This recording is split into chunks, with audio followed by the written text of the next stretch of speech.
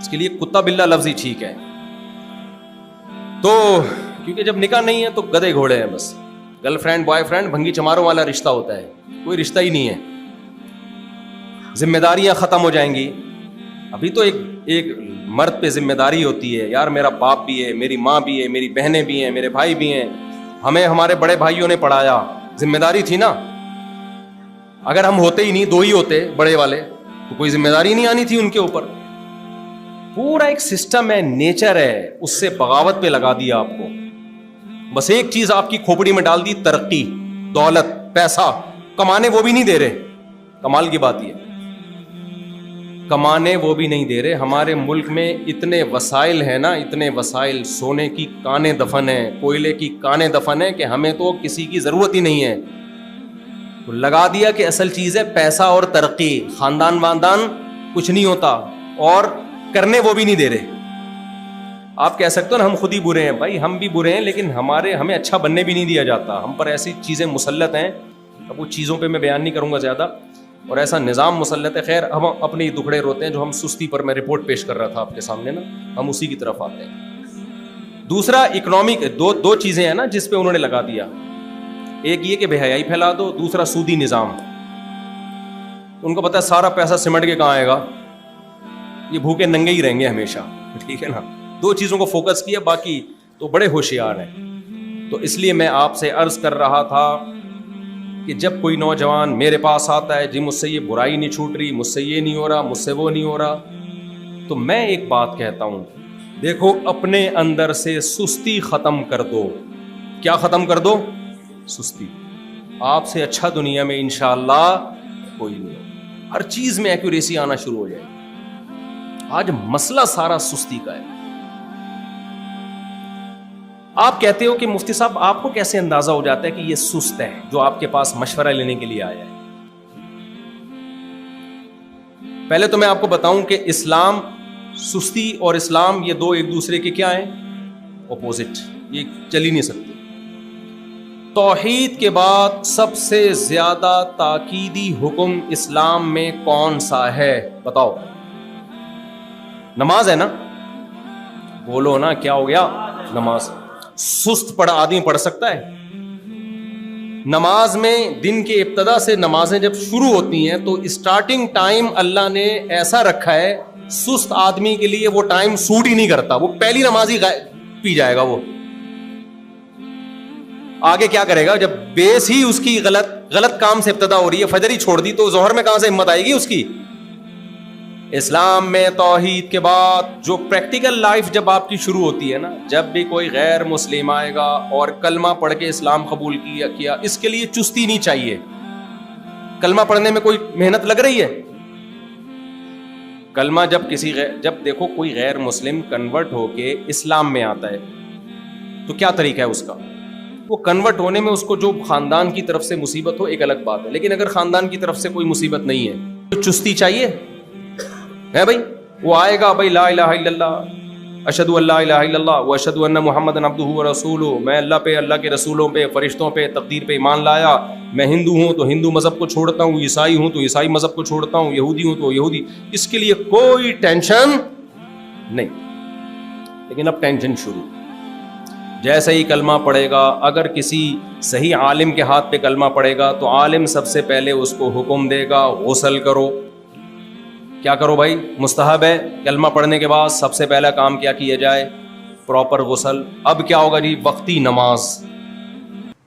کیونکہ اب کلمہ پڑھنے کے بعد جو نمازیں ضائع ہوں گی وہ زندگی بھر تمہارے کندھوں پہ قرض رہیں گی. یہ جو قضائے عمری کا کہتے ہیں نا, کوئی حدیث نہیں ہے قضائے عمری پر. آج کل بہت بڑا مسئلہ یہ ہے, بخاری مسلم کی حدیث ہے کہ علماء دنیا سے ختم ہوں گے, لوگ جاہلوں کو سردار بنا لیں گے. اتنی بھی سینس نہیں ہے کہ نماز قضا جب آپ نے کر لی ہے تو بغیر قضا کے وہ معاف ہو جاتی ہے. حدیث اس پر چاہیے. یہ ہم سے کہتے ہیں نا قضاء عمری کی کوئی دلیل بتاؤ, ان سے کہیں کہ نماز بغیر قضا کے صرف توبہ سے معاف ہو جاتی ہے, اس کی پہ کوئی حدیث بتاؤ. یعنی جو جس کو دلیل پیش کرنی ہوتی ہے وہ دلیل تو ہوتی نہیں, الٹا ہم سے دلیل مانگ رہا ہوتا ہے. جب کسی کا کسی پہ قرضہ ہوتا ہے, وسیم بھائی نے غفار بھائی سے قرضہ لیا 1 لاکھ روپے. وسیم بھائی نے غفار بھائی سے 1 لاکھ روپے قرضہ لیا, گھنے بن کے پیسے اٹھا کے لے گئے. بولا 1 مہینے بعد دے دوں گا, 1 مہینے بعد نہیں دیے. غفار کو آیا غصہ, اس نے سنائی صلواتیں. وسیم نے کہا معاف کر دو یار, مجھ سے لیٹ ہو گیا.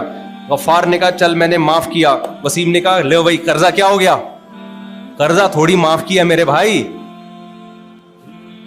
جو لیٹ پیمنٹ کر رہے وہ معاف کر دی ہے.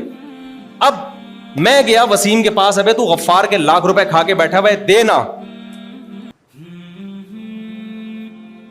دینا بھائی تو غفار جواب میں کہتا ہے, نہیں وسیم جواب میں کہتا ہے کہ اس پر کوئی دلیل لے کر آؤ کہ غفار نے یہ بھی کہا ہے کہ میں اس سے 1 لاکھ روپے لوں گا, کیونکہ اس وقت اس نے ایسا کچھ بھی نہیں کہا تھا, لہذا وہ معاف ہو گئے. تو میں کہوں گا دلیل تیرے ذمے ہے کہ تو یہ کہے کہ غفار نے کہا کہ 1 لاکھ نہیں لینے ہیں, میں نے معاف کر دیا. تیرے پاس کوئی گواہ ہے تو پھر پیش کر, ورنہ اصل تو یہی ہے کہ جو جس سے پیسے لیتا ہے ٹائم پہ نہ دے تو ٹائم کے بعد دینے پڑتے ہیں. دین اللہ احق ان یقضی, حدیث میں آتا ہے اللہ کا قرضہ اس بات کے زیادہ لائق ہے کہ دیا جائے. یہ تو میں جب کہہ رہا ہوں, جب اگر حدیث نہ بھی ہوتی تو بھی قضاء عمری واجب تھی, جبکہ اس پر تو حدیثیں بھی موجود ہیں. نبی کی جب بھی نماز قضا ہوئی ہے آپ نے قضا بھی پڑھی ہے, استغفار بھی کیا ہے. سمجھ میں نہیں آ رہی میرے خیال بات. اب اس پر کوئی دلیل لے کر آؤ کہ 4 نمازیں غزوہ خندق میں قضا ہوئی, وہ تو پڑھی جائیں گی, 4000 ہو تو معاف ہیں. اس پر کوئی حدیث لے کر آؤ تو ہم کہیں گے بھائی معاف ہیں. حدیث میں نہ 4 میں فرق ہے نہ 4000 میں کوئی فرق ہے. تبھی یہ مسئلہ بھی اجماعی ہے. یہ تو اب اہل حدیثوں نے شروع کر دیا, ورنہ صدیوں سے اس پر اجماع ہے.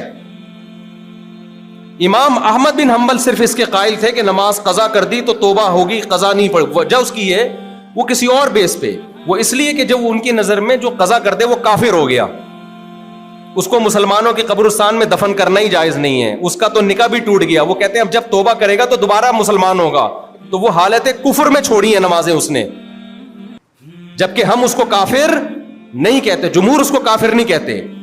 تو اگر آپ نے یہ کہنا ہے نا کہ قضاء عمری معاف ہے تو پھر مانو کہ پھر وہ کافر تھا. پھر جب کافر تھا تو اس کو قبرستان میں دفن کرنا بھی جائز نہیں تھا. کسی امام کا قول لیتے ہو تو پوری تفصیل کے ساتھ لو.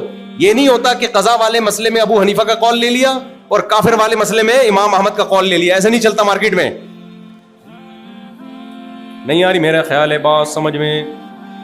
تو ہر آدمی منجن بیچ رہا ہے یار یوٹیوب پہ آ کے.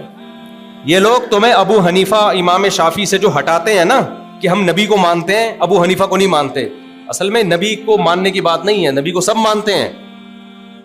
بات یہ ہوتی ہے کہ حدیثوں کی ایک تشریح ائمہ نے کی ہے, ایک تشریح یہ لوگ کر رہے ہیں. یہ کہہ رہے ہیں ہماری تشریح تو اللہ کے رسول کی تشریح ہے اور ابو حنیفہ کی تشریح وہ قرآن حدیث کے خلاف ہے. یہ غلط ہے بھائی. ابو حنیفہ شافعی کو تم سے زیادہ قرآن حدیث کا پتا تھا. سمجھتا نہیں ہے نا بات کو. اس لیے جو ائمہ کرام کو چھوڑے گا نا وہ آج کل کے اسکالر کی تقلید پہ آ جائے گا, وہ لیبل اس پہ قرآن و سنت لگائے گا, اندھی تقلید کر رہا ہوگا ان کی. اس لیے میں بار بار کہتا ہوں ہمیں کوئی حنفیت کو پھیلانے کا شوق نہیں. اگر ہم حنفیت کو پھیلانے کی کوشش کرتے تو ہم شوافے کو برا سمجھتے, حنابلہ کو برا سمجھتے. ہمارا ظرف تو بہت بڑا ہے, لیکن ہم تمہیں یہ کہہ رہے ہیں کہ تمہیں یہ مجتہدین سے ہٹا کے قرآن و سنت کے نام پہ اپنا منجن بیچ رہے ہیں. اس منجن پہ قرآن و حدیث کا لیبل لگ رہا ہے, اور ابو حنیفہ شافعی نے جو بات کی اس کو کہتے ہیں قرآن حدیث کے خلاف ہے. یہ تمہیں لگ رہی ہے خلاف ہے, نہیں, خلاف تمہاری باتیں ہیں. خیر میں سستی پہ رپورٹ پیش کر رہا تھا بار بار. یہ بیچ میں قیام و طعام جو ہے نا, جب ہم منزل کی طرف جاتے ہیں تو بیچ میں قیام و طعام آتا ہے.